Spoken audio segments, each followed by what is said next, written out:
So it took Bandai almost 20 years to give us a high-grade strike dagger. I don't get it, because in 2004 we got the 105 dagger plus Gunbarrel. I don't know why they called it that. Could have just been the 105 Gunbarrel dagger. Whatever, doesn't matter. And this is still, I still really like this kit. I would love to see a revive, like a 2.0 or whatever you want to call it, because I just love how it looks. My favorite like dagger-ish mobile suit in the show. It looks really nice. It got the kind of Gundam inspired head, but it's the V-fin is like attached to the side of the head, and you still have the jewel, but then you have a visor instead of the Gundam eyes. A few little stickers to pick out detail. I guess I lost the one on the one knee. Got the port for a striker pack, of course. Definitely built like based on the strike. And the one thing with this is because it's 2004, it is rather limited in terms of the posability. Although I do like the fact that they hinge the thrusters on the shoulders, because I mean that doesn't look like a lot in terms of arm articulation, but that's what you get normally if you don't use the thruster hinge. But everything else, aside from the angles, is kind of standard. Every so often these angles actually are pretty good, and these definitely get off with some good posability just because there's not a lot going on down here. Although I really like the fact that the feet are a different color on the bottom. That just always stood out to me with the 105 dagger.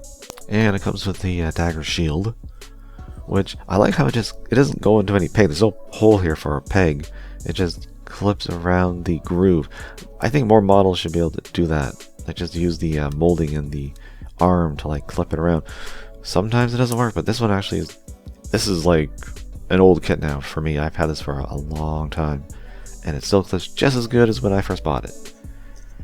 And then we got the, I think this is still a beam rifle, but I don't understand what this little peg is for. This little peg that's just sticking out there. Too small to be an extra handle. Maybe, oh, maybe it's like, well, it's a beam rifle. You wouldn't pull it back, right? I don't know what that's for, because I don't see any ports to peg it in for storage, so I don't really know. Like, once again, I've mentioned this before. This is when Seed Kit started doing like back skirt mounting their weapons, but I think it wasn't until like later on. I don't think the ones from actual Seed, maybe Destiny. And unfortunately, the gun's a little loose in the hand. It's not as nice as it could be. It's not gonna fall out, of course, but it's just a little floppy jalopy. And then we come to the main attraction for me, anyways. The Gunbarrel, which is definitely based off the Mobius Zero, but it's not the same. There are quite a few differences, like the I guess Gatling gun instead of like a beam gun that has underneath. I don't know if the Mobius Zero had that. Like maybe it was interchanged. I think in the metal build, like of the Gunbarrel Strike, you can actually use this as a handheld weapon. Not in the high grade here, but it has the pods that can pop off.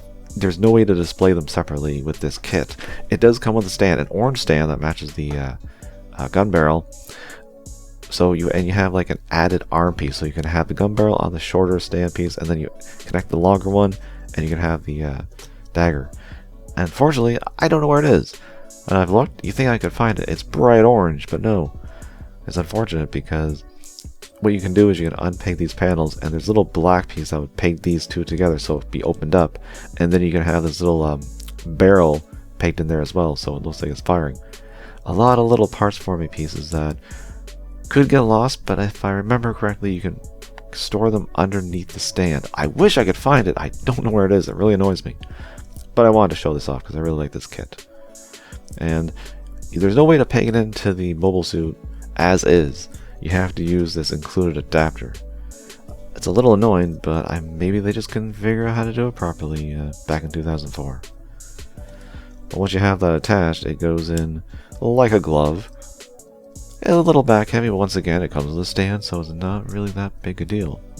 Now, a few years later, during Stargazer, we got the Slaughter Dagger, which is exactly 100% the same in terms of the body. You still have all the same weapons and everything, the shield.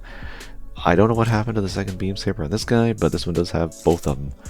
And they're just tabbed in much, I would say like the Strike Freedom, but this one came out first, so the Strike Freedom was like it. But yeah, it's all the same, just I like the color here because the Phantom Pain with their darker color scheme.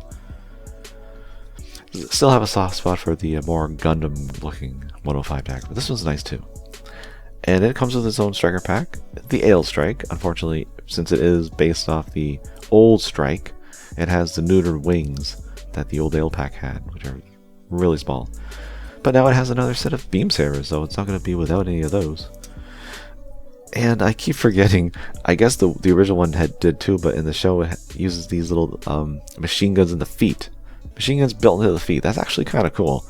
I can see it kicking a mobile suit and then shooting it in the eyes to like damage the sensors. That'd be kind of cool. And the Ale pack does have some posability with the thrusters here.